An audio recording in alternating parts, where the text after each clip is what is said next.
नमस्कार, आवाज समाचार में आपका स्वागत है। आपके साथ मैं हूं विपिन भट्ट, लेकर हाजिर है 4 बजे का ये ताज़ा तरीन बुलेटिन। सबसे पहले आपको बताएंगे इस वक्त की बड़ी हेडलाइंस। को लोकेशन मामले में एनएससी को बड़ी राहत। सेट ने 625 करोड़ की वसूली का आदेश पलटा। कहा एनएससी ने नहीं कमाया कोई अवैध लाभ, सिर्फ भरना होगा 100 करोड़ रुपए का जुर्माना।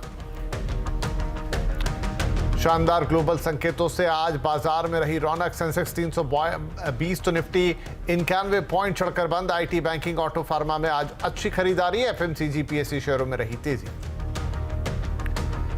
नकली हॉल मार्किंग वाली 3.25 किलो ज्वेलरी हुई जब्त। मुंबई के जवेरी बाजार समेत 6 जगहों पर बीआईएस के छापे। 1.5 करोड़ है जब्त गहनों की कीमत। बजट में आत्मनिर्भर गौशाला इकोनॉमी के लिए 500 करोड़ का ऐलान संभव। पशुपालन के बाई प्रोडक्ट के बेहतर इस्तेमाल पर फोकस। आवारा पशुओं के लिए काऊ सेंचुरी बनाने पर विचार। आवास की बजट एक्सक्लूसिव। समाजवादी पार्टी के नेता स्वामी प्रसाद मौर्य ने की रामचरित मानस के ऊपर आपत्तिजनक अंश हटाने की मांग। साधु संतों ने की निंदा। बीजेपी ने की मौर्य पर कार्रवाई की मांग। और 126वीं जयंती पर सुभाष चंद्र बोस स्मारक का पीएम ने किया अनावरण। शहीदों के नाम पर अंडमान निकोबार के 21 द्वीपों का नामकरण। नेताजी के पराक्रम को किया याद।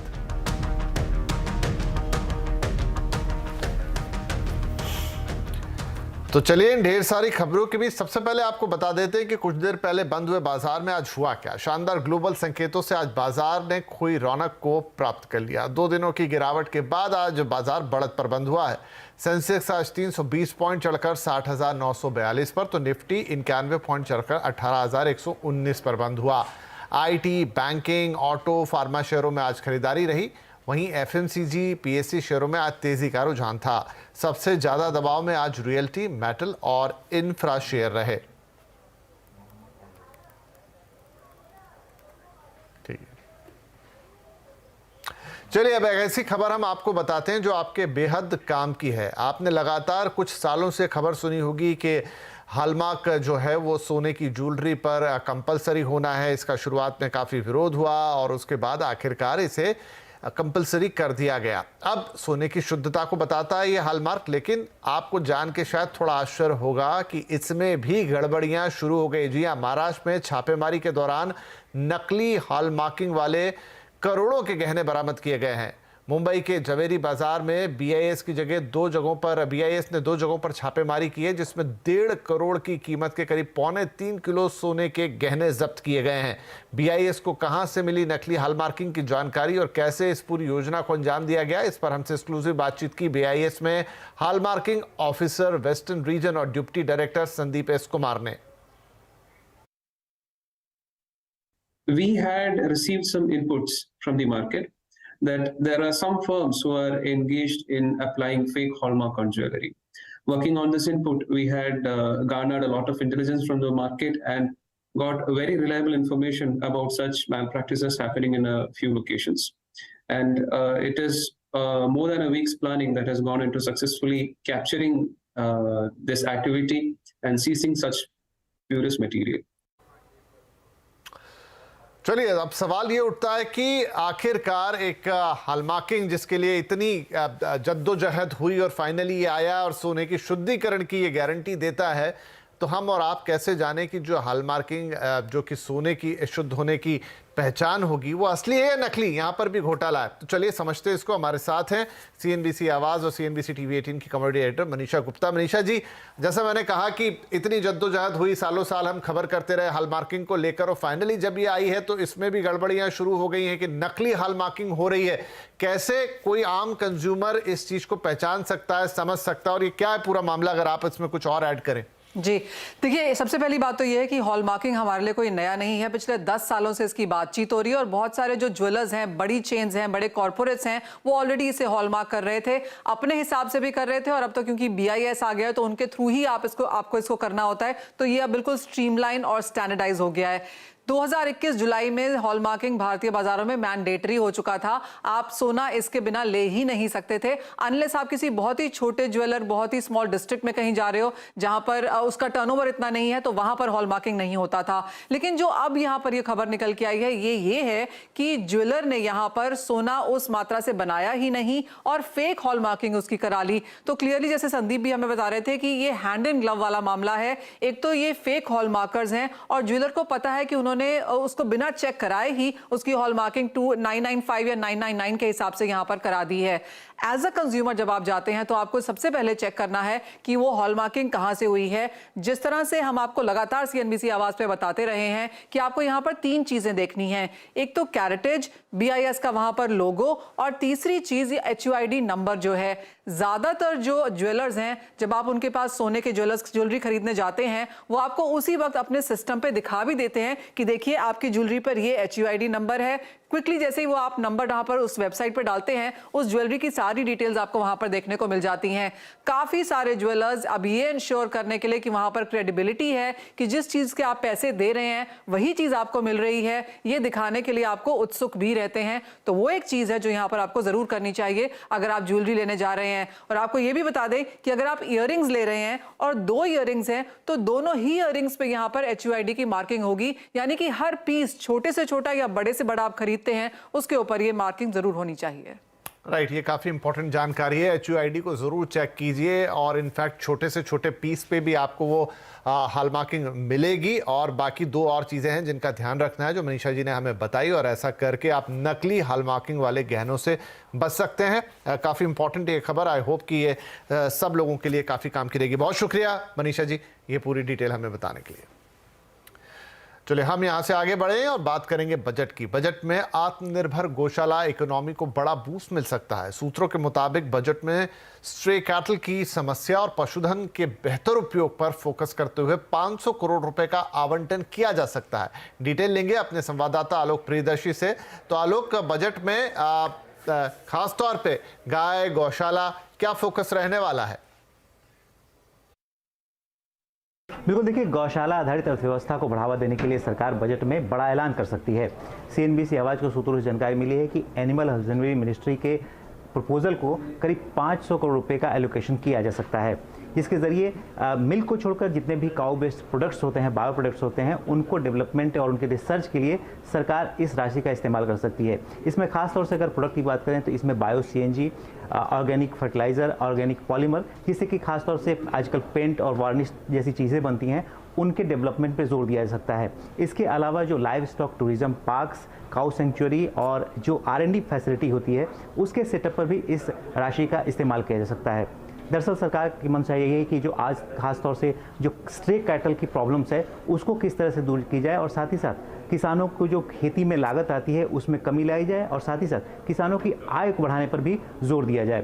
तो कुल मिलाकर इस पूरे स्कीम को इम्प्लीमेंटेशन की जिम्मेदारी जो है वो एनिमल वेलफेयर बोर्ड को दी जा सकती है, जिसके ज़रिए इस पूरे काउ बेस्ड या गौशाला बेस्ड इकोनॉमी को डेवलप करने में मदद मिलेगी।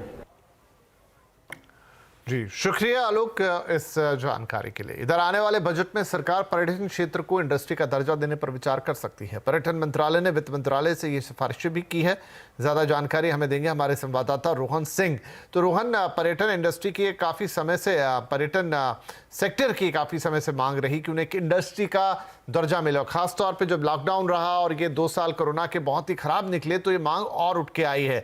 इस बार खुद मंत्रालय बोल रहा है, क्या उम्मीद है, क्या इसको इंडस्ट्री का दर्जा मिलेगा इस बजट में? जी, आगामी बजट में टूरिज्म को खासा बूस्ट मिल सकता है। टूरिज्म मंत्रालय की तरफ से जो सिफारिश की गई है उसमें टूरिज्म को इंडस्ट्री का स्टेटस देना सबसे प्रमुखता से रखा गया है और इससे जो फायदे गिनाए गए हैं वो ये है कि इससे इंफ्रास्ट्रक्चर जो है वो बढ़ेगा, टूर ऑपरेटर्स और टूरिज्म से जुड़े जो लोग हैं उनको आसान लोन मिल सकेगा, इसके अलावा इन्वेस्टमेंट इस क्षेत्र में बढ़ेगा। तो इस पर खास तौर पर टूरिज्म को इंफ्रास्ट्रक्चर का स्टेटस देने पर खास तौर पर जो है सरकार गंभीरता से विचार कर रही है। इसके अलावा कुछ और मांगे हैं जो कि टूर ऑपरेटर एक्सपोर्टर्स जो है उनकी एसोसिएशन की तरफ से रखी गई है, जिसमें कि जीएसटी जो स्ट्रक्चर है उसको रेशनलाइज करने की बात कही गई है। इसके अलावा जो विदेशी सैलानी आते हैं उनको टूरिज्म और सर्विसेज में जो जीएसटी लगता है उससे एग्जेम्प्ट करने की बात करी है। हालांकि इस पर जो फैसला है वो अल्टीमेटली जीएसटी काउंसिल को लेना है, लेकिन सिफारिशों में ये भी रखा गया है। इसके अलावा एक और जो मांग रखी गई है वो है कि जो एक्सपोर्ट ऑफ सर्विसेज, जिस तरह से आईटी सेक्टर को दर्जा मिला हुआ है, वही दर्जा टूरिज्म सेक्टर को भी दिया जाए, ताकि जो एक्सपोर्टर्स की जो बेनिफिट्स हैं वो भी टूरिज्म सेक्टर के जो लोग उठा सके। तो ऐसे कुछ विचार है, जो कि प्रस्ताव है, जो कि बजट के लिए रखे गए हैं और इस पर सरकार काफी गंभीरता से विचार कर रही है। जी, शुक्रिया रोहन इस जानकारी के लिए।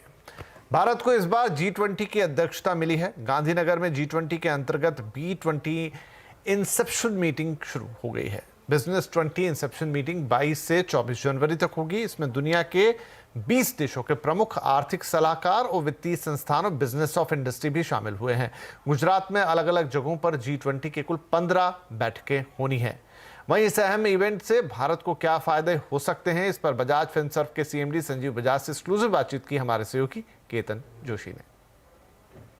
बजाज फिनसर्व के सीएमडी संजीव बजाज साहब इस वक्त हमारे साथ है। आइए हम बात करते हैं। सर, कितना महत्व है B20 का भारत के पर्सपेक्टिव में, और अभी जो ग्लोबल रिसेशन चल रहा है उसमें यहाँ की मीटिंग जो अभी B20 हुई कितना उपकारक साबित होगा?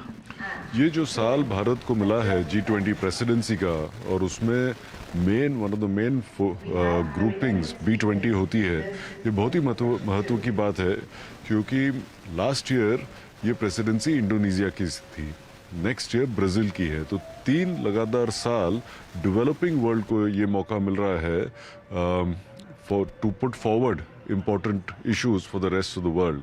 और आज का ये जो समय है, जो जहाँ हमने एक major once in a century pandemic देखा है, disruption in global supply chains देखे हैं, इनके कारण जो लैक ऑफ इक्विटेबल ग्रोथ हुई है, ये सब इश्यूज डिस्कस हो गए। इनके साथ इनोवेशन, डिजिटाइजेशन, जिसमें भारत बहुत ही तेज़ी से आगे बढ़ रहा है, और इंक्लूजन, ये सब इश्यूज में अलग अलग टास्क फोर्सेस होंगे।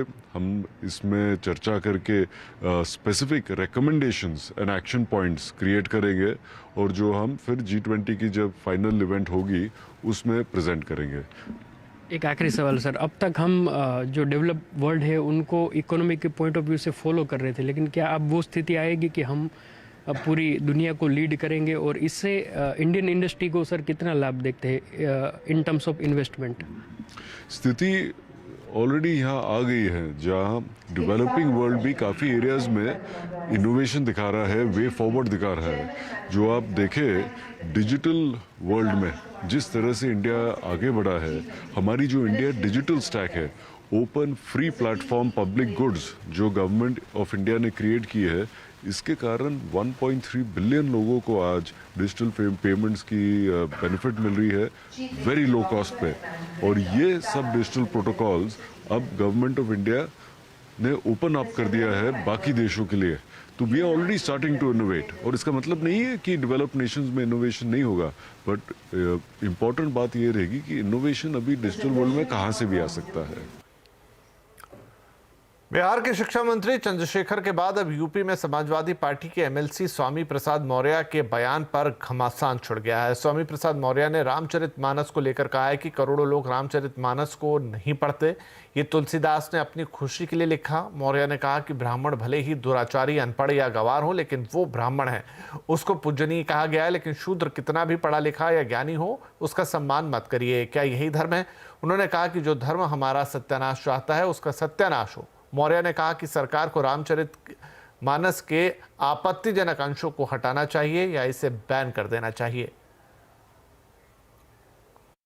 तुलसीदास की चौपाई में यदि कुछ अंश इस तरह से आए हैं तो स्वाभाविक रूप से वो आपत्तिजनक हैं। जाति सूचक शब्दों का प्रयोग करते हुए तुलसी बाबा की चौपाई में एक जगह आया है कि जे बड़ा धम तेल कुम्हारा, सुपच किरात कोल कलवारा। जाति सूचक शब्दों का प्रयोग करते हुए अधम जात का प्रमाण पत्र दे रहे हैं। तुलसी बाबा को किसने अधिकार दिया? यूपी बीजेपी के प्रदेश अध्यक्ष भूपेंद्र चौधरी ने समाजवादी पार्टी से स्वामी प्रसाद मौर्य के खिलाफ कार्रवाई की मांग की है। आस्था भावना भगवान श्री राम का जो ग्रंथ है रामायण, उस ग्रंथ के साथ जुड़ी हुई हैं। और इस तरह का बयान देना लाखों करोड़ों लोगों की, भारतवासियों को आस्था के साथ खिलावड़ करना है, ये बहुत निंदनीय है। और निश्चित रूप से मैं कहता हूँ स्वामी प्रसाद जी को अपना बयान वापस लेना चाहिए, और अगर वो नहीं लेते तो समाजवादी पार्टी को उनके खिलाफ कार्रवाई करनी चाहिए। तो रामचरितमानस पर क्यों छिड़ा घमासान, आज आवाज अड्डा में इसी पर करेंगे बड़ी चर्चा। शाम 7:57 पर जरूर जुड़िए हमारे साथ। किसके राम?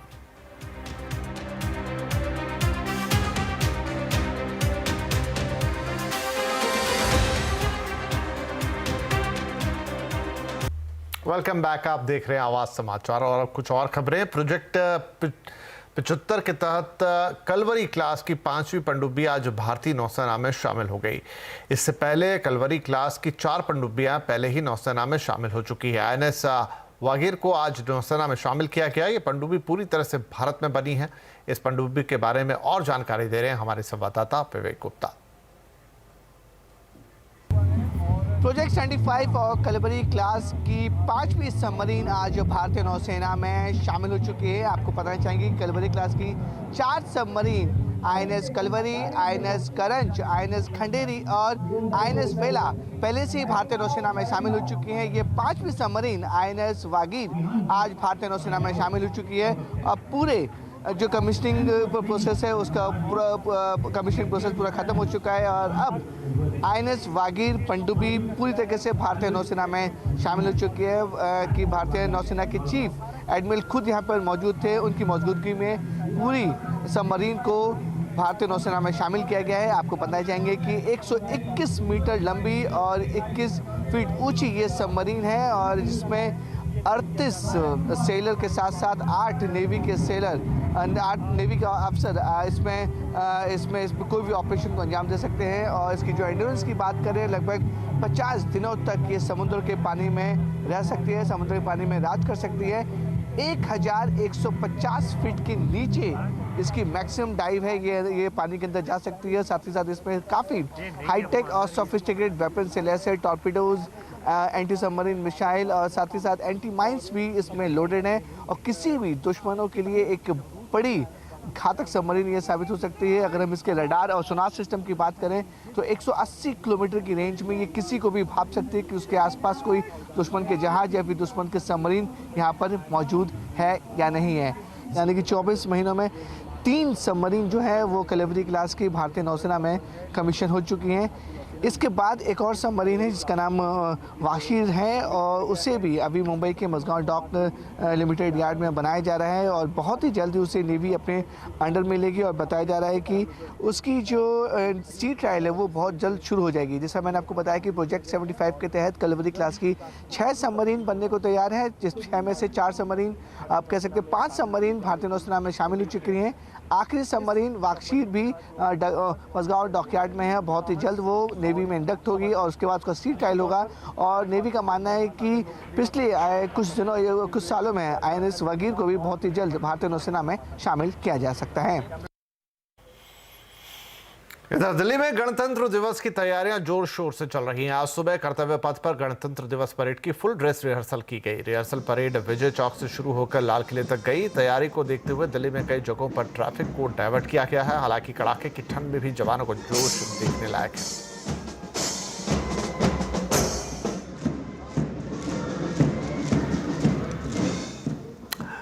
तो इस बुलेटिन में फिलहाल इतना ही, लेकिन खबरों पर लगातार अपडेट के लिए आप CNBC आवाज़ के ट्विटर हैंडल, फेसबुक, यूट्यूब और हमारे तमाम दूसरे सोशल मीडिया प्लेटफॉर्म्स पे भी बस एक क्लिक पर सारी खबरें प्राप्त कर सकते हैं। नमस्कार।